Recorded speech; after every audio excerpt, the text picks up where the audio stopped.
Welcome to Challenging the Norm, his and hers look at life and business, hosted by Paul Snell and Lindsay Burden. This podcast is designed for solopreneurs, entrepreneurs, and business owners redefining success on their terms. Each episode dives into the topics that truly matter, offering a blend of candid discussion, practical insights, all delivered with a sense of humour. We reality check the latest business trends while offering a fresh perspective that challenges conventional thinking. Paul partners with business leaders, leveraging cutting-edge neuroscience to demonstrate how people-centered strategies drive transformational success. While Lindsay brings her unique approach to business coaching, empowering ambitious business owners to achieve financial abundance and a lifestyle rich in time and joy, all without compromising what matters most. Together, we are challenging the norm. So grab a coffee or your beverage of choice and join us as we explore the art of creating a life and business you love.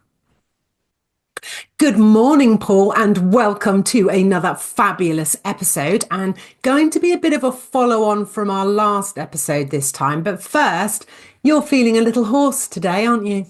Yes, and yes, we've done the joke before we press record, Lindsay. Yes, no, been a bit poorly. Feel great, actually. Feel really good, and I think it helps that the sun's shining. Has been for a few days now. Will be for the next few days. You can't go wrong with that.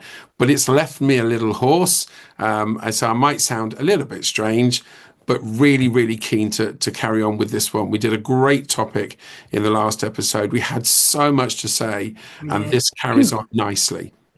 It does. And we're going to talk about how to stay in your lane, and we didn't talk about this in the preamble, but I don't know about you, but there is a lot happening right now in the world.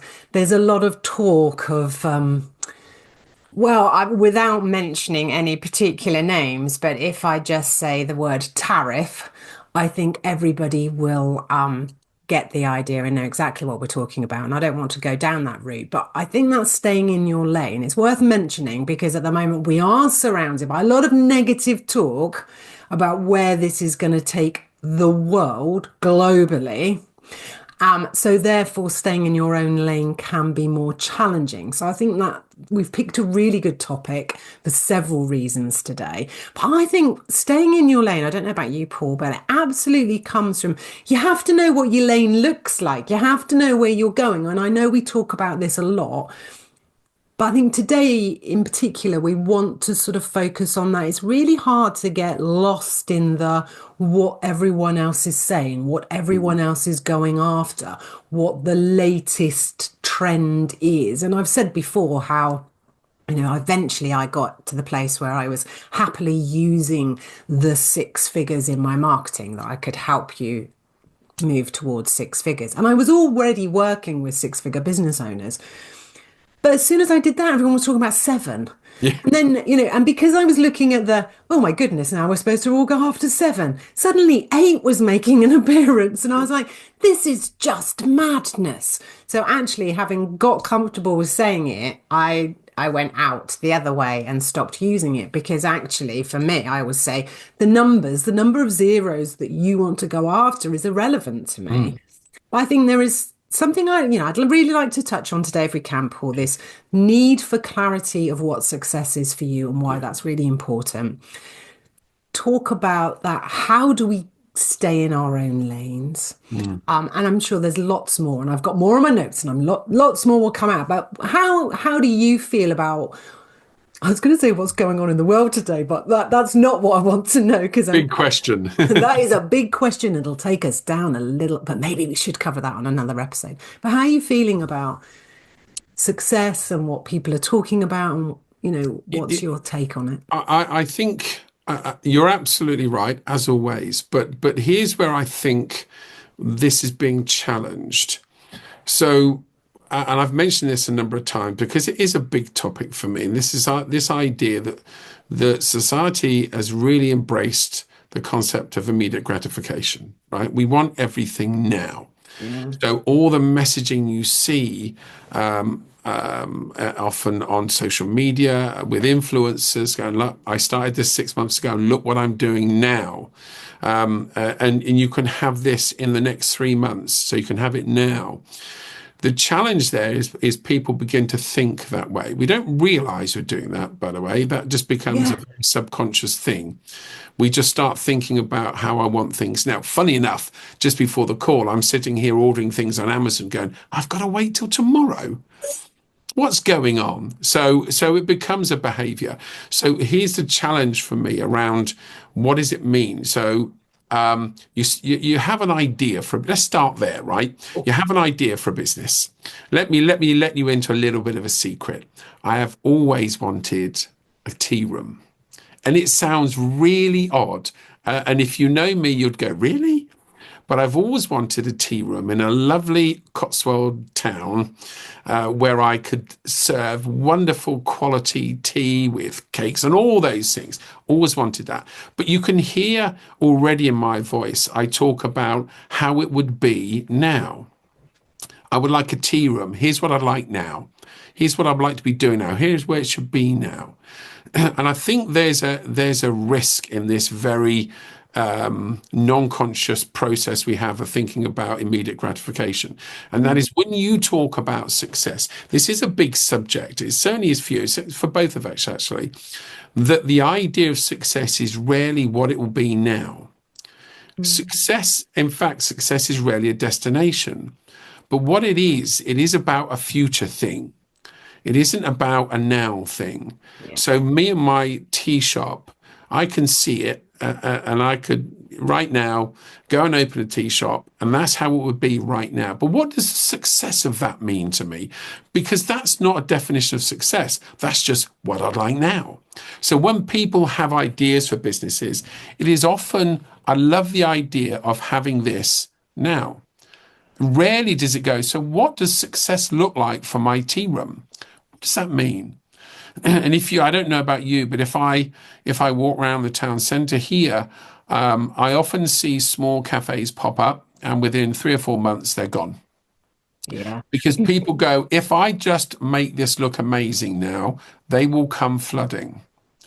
What they didn't think about was, what do I need to do to reach what I define as success in this business? And I think that's a huge question because it's the thing that we rarely think about. We just think about the exciting stuff right now. So when we talk about this, you talk about a lot. I think it's so important that we take time to sit down and say, what does success look like for my tea room? Because actually it's really hard work. You know, if I talk to people, and I've had several clients who are owners of cafes and so forth, it's not this lovely rose tinted, I can just rock up and do what I like. It's a 6, often 7 day a week process, long days. And when you're not open, you're cooking or you're baking, whatever happens to be. So we need to be clear on what success looks like because you're going to work for it. And you hit the nail on the head. You've got to work for it. And you and I have been in business a long time, you much longer than I have. It doesn't happen overnight and we have to do the work. And I do sometimes struggle with that concept that the whole, the narrative is you can have it now. The narrative is whatever you dream, you can have. But they miss the part where we have to do the work. And I had a big grin on my face when you were talking about that tea room. And it's a great example, so we'll keep coming back to it. But I've always wanted a B&B in Devon. So perhaps we could have the B&B and the tea room next to each other. It'll be great. But they're both great examples of how there feels like it's dreamy, isn't it? It's this lovely little tea room and you'll have the old man from down the road that comes in and has his cup of tea. But what you don't see is the hard work behind the scenes. What you don't see is how you are constantly dealing with staff. The tea rooms is a great example, staffing issues, increase in your bills. How are you going to cope with that? And I think that comes back to what is a characteristic or what are the skills needed of an entrepreneur or a business owner? And I think it's resilience, No. because we need to be resilient. And for me, resilience is going, okay, here's a challenge. How are we going to work with this? How are we going to move past this? How are we going to work with this? And for a lot of people, they can't.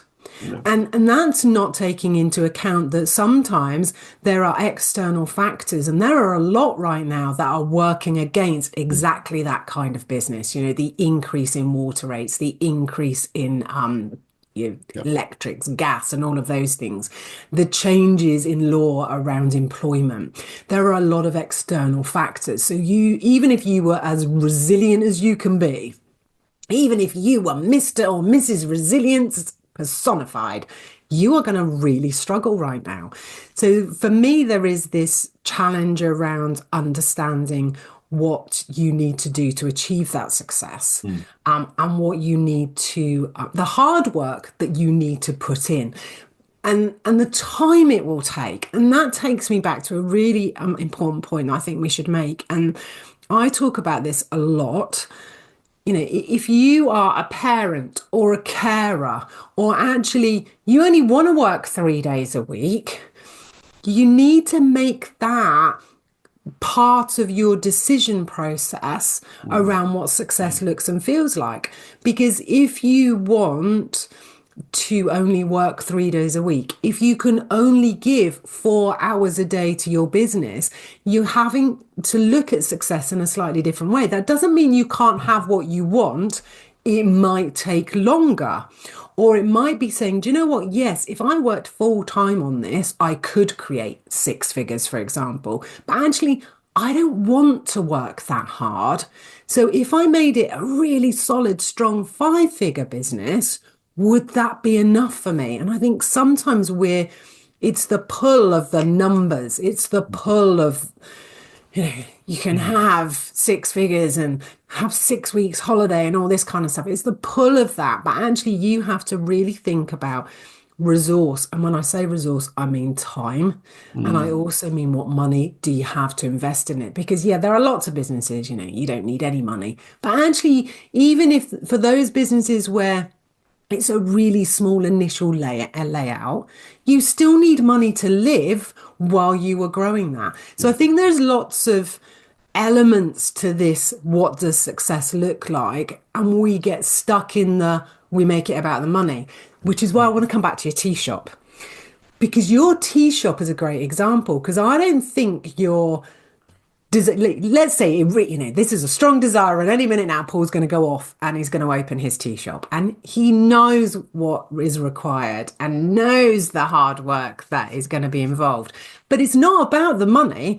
It's actually, I think that and I could be completely wrong, and let's face it, it's just an example we're using, so I am making it up. But what Paul really wants is to have this lovely place, which is community, and people are coming in, and he's talking to people daily, he's engaging with people, he's making a difference to their little old man's life who comes in every day for his cup of tea and sits and chats and tells you his war stories.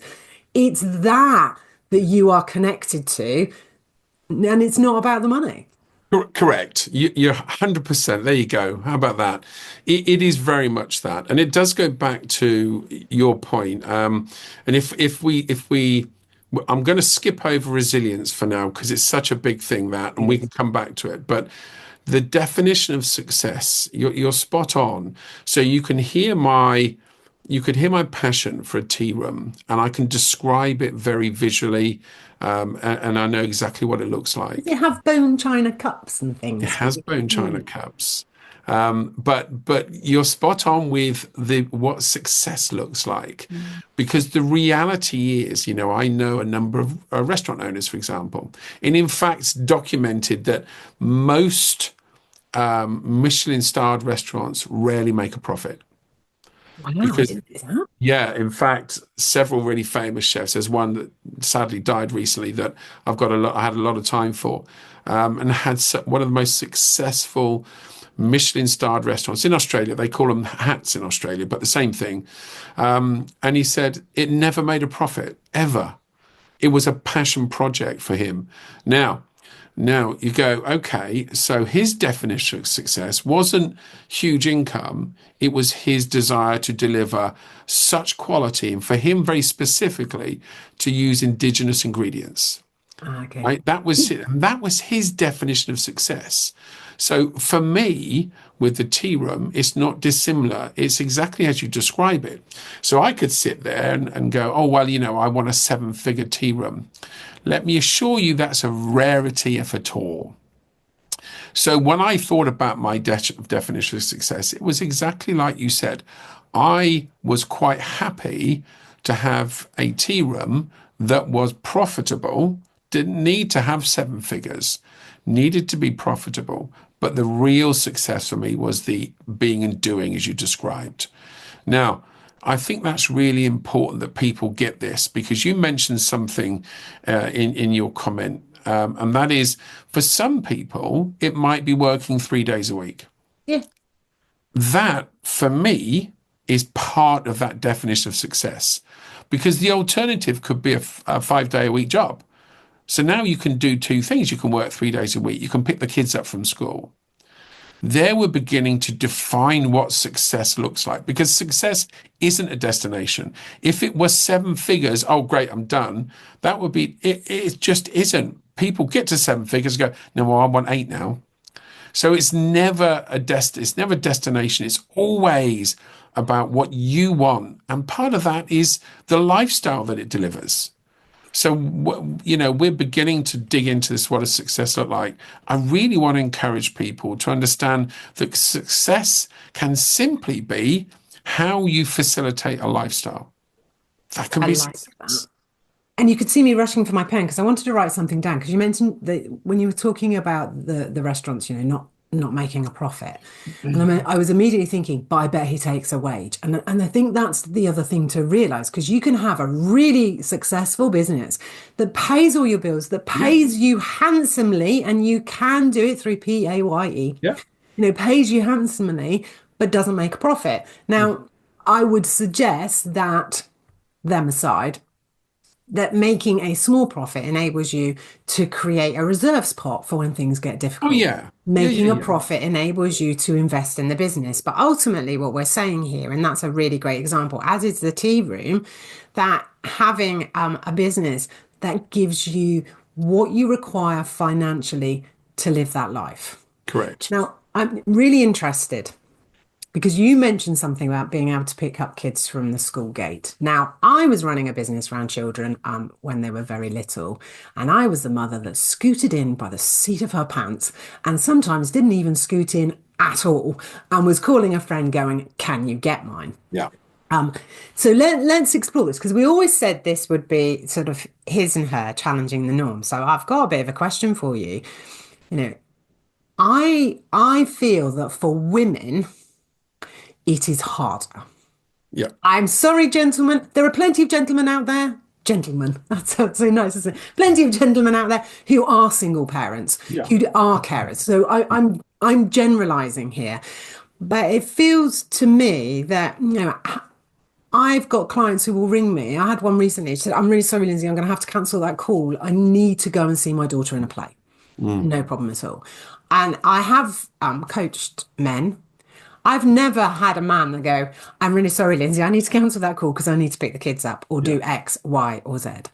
So I think there are differences here. And that's why I always come back to be really honest with yourself, particularly if you're a woman, because your responsibilities, your mental load will most likely be far greater than your counterpart who is male, who on top of that, we have different cycles. Not to go down the whole cycle road and start talking about periods at you, Paul, because really, I don't think that's what you need to hear. No. Certainly wasn't what my husband needed to hear the other day when my daughter brought it up. But there is a cycle where women sort of go through a 28-day cycle. Men do that in 24 hours. And that is why they can work longer hours. They can work harder. They can do, because they go through that in 24 hours. So I think physiologically, women find it more difficult. Yeah. mentally, emotionally, etc., depending on what your responsibilities are. And it's not just about children here, because often it's the women that are the carers of elderly parents or have the responsibility for elderly parents. And there will be other things that, plenty of people I know who have children with additional needs, all of those pressures that we have. So I feel it, for me, I don't want to make this a him and her thing. But I do think that's why you have to be really clear on what success is for you and make that decision about how quickly or slowly you want to get there and be able to adapt when necessary. I'm going to completely agree. Thank goodness. In general, because there are always exceptions in all these things. Yes, But sir. we also less so. It is less so, but not completely not so. Suffer a traditional thing. It has been a tradition for hundreds of years that men have had a particular role and women have a particular role. Yeah. There is physiological elements that appear to support that. That is less so these days.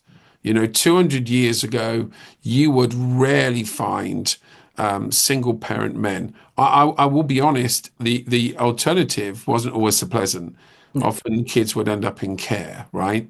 So we have made progress, but I am going to agree with you. And it's also why it's really important not to define success based on gender.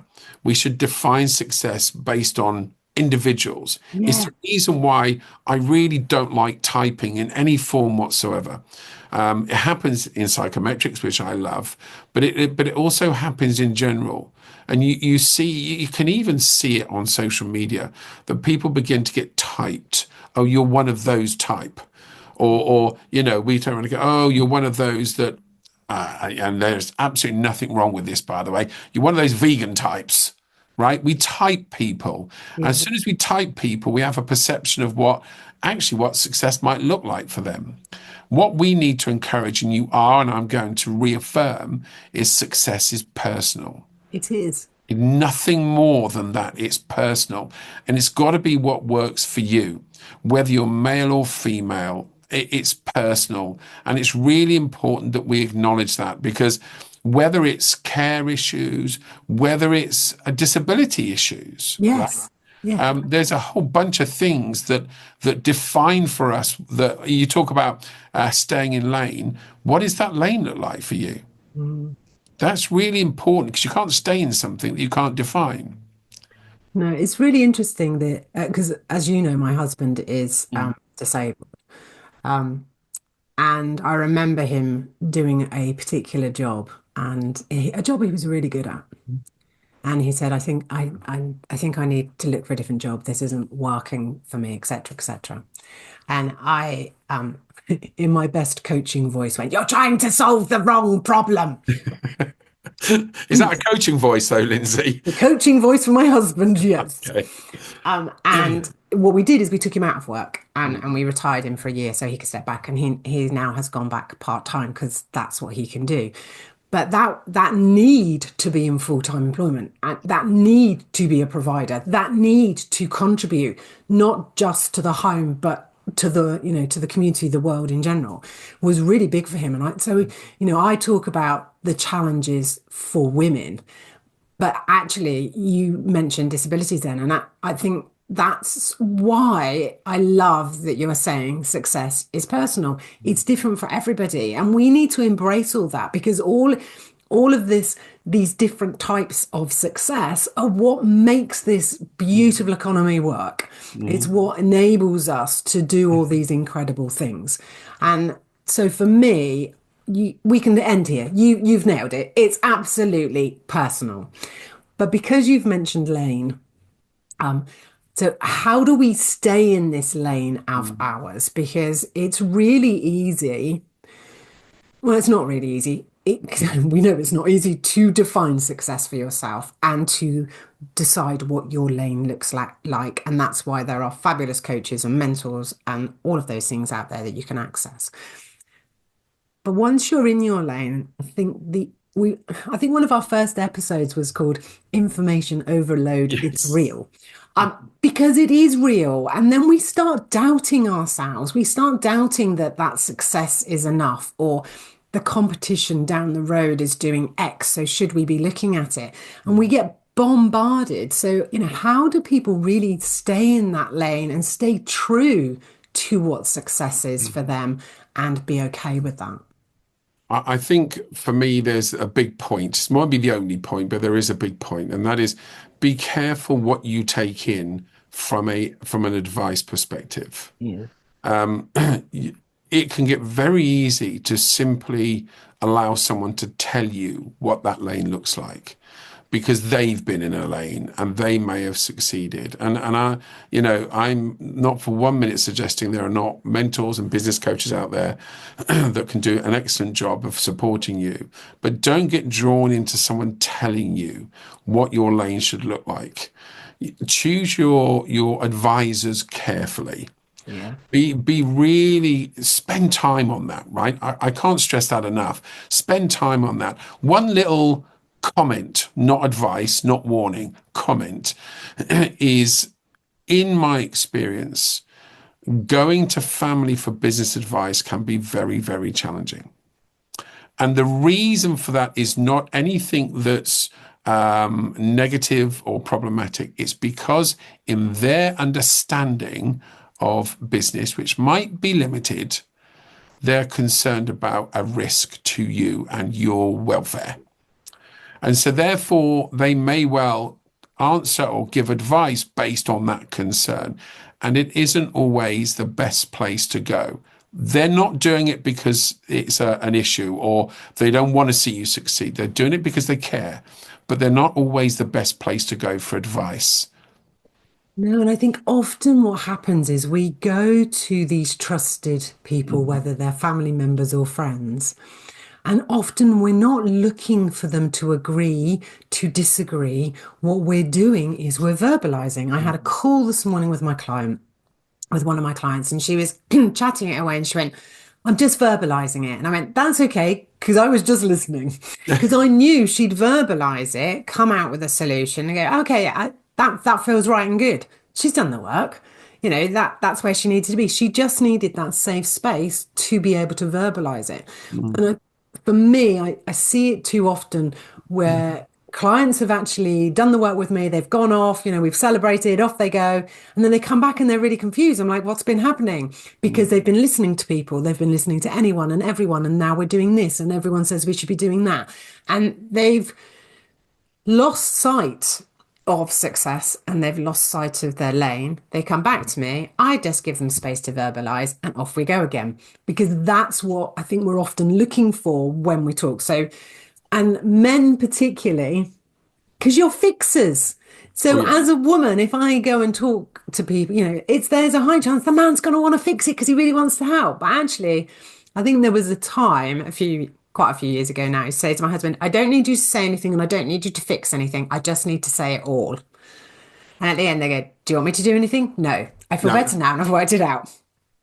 So it's really important that you find the right advisors and have that support mechanism. Is why I'm a massive advocate of networking, as we all know, because I talk about it all the time. But I think also there is something really... So when you have your lane, so let's go back. So what I'm trying to say, so I'm a generalist coach. I don't specialize in sales. I don't specialize in this, but what I will do is help to ensure that you know the areas of your business that need your attention. Now, at the end of that might be that you need to work with a sales coach. But I've seen it too often where someone comes to me and they go, so I've worked with this. I'll use sales just because it's a good one. I've worked, and I know some fabulous sales coaches, by the way. So if anyone needs one, let me know, because I know some great ones. Now, I've done all this work and I'm like, right, so what's happened? Nothing.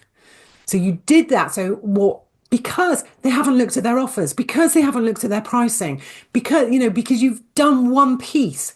But unless you look at the business as a whole, when you start fixing one piece, it's like those fabulous $37 Band-Aid solutions that are going to save your business. They don't. What they do is that it's like a domino effect. They start knocking over other pieces. So, and I've had it time and time again, Paul. I went off and I did this and I've created this course, and now what's happened? Well, Mm. nobody's buying it. Da da da da. I'm like, okay, so what's wrong with it? Well, I don't really like it. Well, that's why you're not selling it, because there's an energetics thing. So, while many might say, well, a generous coach, what can you do? I will help to ensure that you know what your business looks like, aligning that model. So if you need to go and do some of that other work, you know which areas to work in. You haven't bought something because your mate down the road, I always say that because I've got a friend down the road who's got a business. And I know she'll be sat down there. Your mate down the road has said, oh, you should really do this course. But unless you know where you're going, unless you have really solid goals that will guide your decision making, you are going to be going here, there, and everywhere. And never mind about the roller coaster of business that I talk about. It's going to be like one of those mind maps that makes no sense, and that half the arrows don't point anywhere. Like a half finished mind map, maybe. Not the best analogy I've ever come up with. But in my head, it looked great. You know what? Honestly, I think the word generalist is doesn't do justice to what you do. I really do, because the idea of maintaining your lane can only come from a vision across the business. Yeah. It can't come from a sales coach, as good as they are. It can't come from an accountant.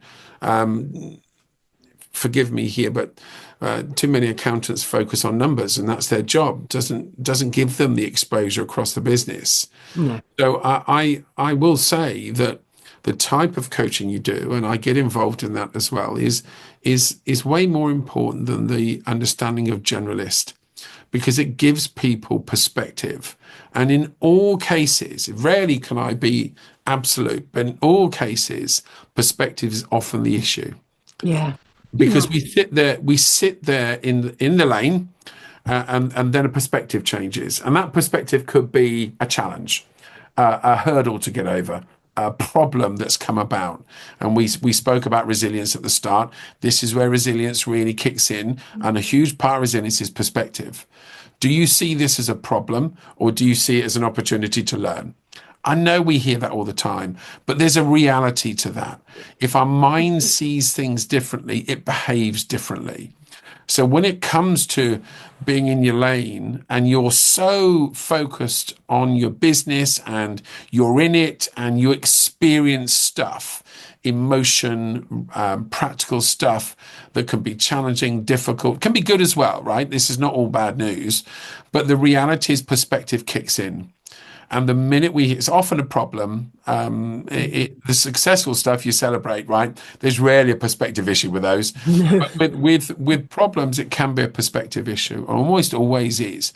I can't think of any business problem that you can't deal with. Even the worst problems in the world, you can't do. There's no such problem. That's easy for me to say. It's not so easy when you're in it. No. I understand that. But there are clear choices to be made, and you can make a perspective choice. The minute you choose to take on that problem, that challenge, whatever word you want to define it as, I don't use the word failure. That's an end point, and it isn't about failure. I know people say, oh, well, you're going to get one or two failures. No, you don't have one or two. You either fail or you don't. You have problems challenges that you need to deal with. And if your perspective is always, it's something that I now need to deal with, rather than, oh, no, I'm not going to be able to deal with this, then we begin to look for solutions. And some of those solutions are, I need a coach. Some of them might be, I just need some advice from a mentor. Some of them might be, I know the answer to this. I don't really want to do it, but I know if I do deal with it, it's gone. It's dealt with, right? So I will say to you, for me, perspective becomes a really key part of staying in your lane. Yeah, and I think perspective is quite challenging to have when you're in it and without somebody that asks the right questions Yep. at the right time. I also believe, and it's why I'm such an advocate of coaching and mentoring, Mm. because without someone else helping you see it from a different viewpoint, Yep. you would just see it in isolation, number one. and that's dangerous. Or you will see it and go, right, this all needs fixing. And I've seen that so many times. Oh, it's all about the website. I've got to fix the website. Well, actually, you've got a really good website. Why don't we optimize it? Because sometimes what can happen is people look to, it's almost like, oh my God, this is terrible. I've got to change everything. Everything has got to change. More often than not, I mean, I spend most of my time going, okay, let's optimize that. How can we use that? What's that? What have you got in your business? Normally, when people arrive at my door, I don't know about you, they've got everything they need. They're not paying attention to the right pieces. Yes. And because it's not working, they're going, well, this must be wrong. Yes. Actually, why don't we just come back and this and the normal one is this must be wrong. So I need a new offer. I Yes. need a new service. I I need a need new a new website. marketing tactic. Absolutely. Absolutely. Creating more work. Mm. And It, I don't know about you, Paul, but I'm queen of overcomplicating things over the years. And as I get older, I just want everything to be simple, simple, simple. But I truly believe now we are getting to this point where actually the simpler everything can be, the easier it is for you, always. your potential Yeah. client. It will help you create time in your business. If you want to work 3 days a week, you keep it simple, and I guarantee you'll find them 2 days that you can take off. You know, and I don't know about you, but I feel that there is a real shift now. We don't have to have these. I don't think I haven't heard anyone say for a long time funnel. Yeah. I honestly, I think it's a lot of noise. And I think people play on the noise. I'm probably being really unfair on some people because there's a good people out there. There are. People play on noise. Oh, you need a super duper Wizzo three-dimensional sales funnel. They just use lots of noise. Is that actually a thing? No, it's not. I just made it up. But Do I need one of those? That sounds good. I can do one for you if you need it. And I'm really, really cheap. No, I've made it up. But the reality is people play on noise. The more information we take in that is nowadays rarely written down, it's almost always some form of video of someone talking and explaining. And they want you to think that it's some dark magic. That's a bit harsh. Some magic that needs to be done to achieve these things. And I am so in favor of simplicity because it reduces overthinking, it reduces complexity. And honestly, once you have simplicity, you focus on that. You don't need to know lots and lots of detail. You just need to know the simple objective. We go back to the point where we started, and goodness me, we're out of time again. This might be a part 3 to this, but we go back to the start about defining what success is in the simplest of terms that fit for you. Yes. And start there. Don't overthink it, right? Tackle this stuff. Do the prep work. Have a plan. Do you see? I'm not saying you need a sales plan and you need of course, all those things are important, but just start with have a plan. Talk to someone. Get a plan. Keep it simple. I've stopped using the word strategy. I don't Mm, like the word strategy. It just feels really boring. mm, Plan feels like, yeah, I can do a plan, but then often I think a plan can easily be forgotten. So when I have clients that have got a new offer they want to look at, or they're developing something in the business and I use it myself, I call it a scoping document. Because then I'm like, what? I think we created a scoping document for this very podcast. And we just yeah. started with who's it for? What do we want to do? And Mm, it's just, you can do it on an A4 piece of paper. mm. That scoping document is developed. You keep working on it, keep going back to it. Just scope it out. What does it look like? What does it feel like? Don't make it any more complicated than that. In the old No. days, we would have said on the back of a fag packet, but I don't think we're allowed to say that anymore. Well, and I don't know how many fag packets are left to have on the back of these days, but No, and they're very expensive, people tell me. So actually, apparently that's probably so. going to. Apparently so. But I'm a classic. If a client says to me, "Oh, I need a business plan," I have a one single side of A4 business plan. I said, "You cannot put any more information on that one side than will fit into that one side."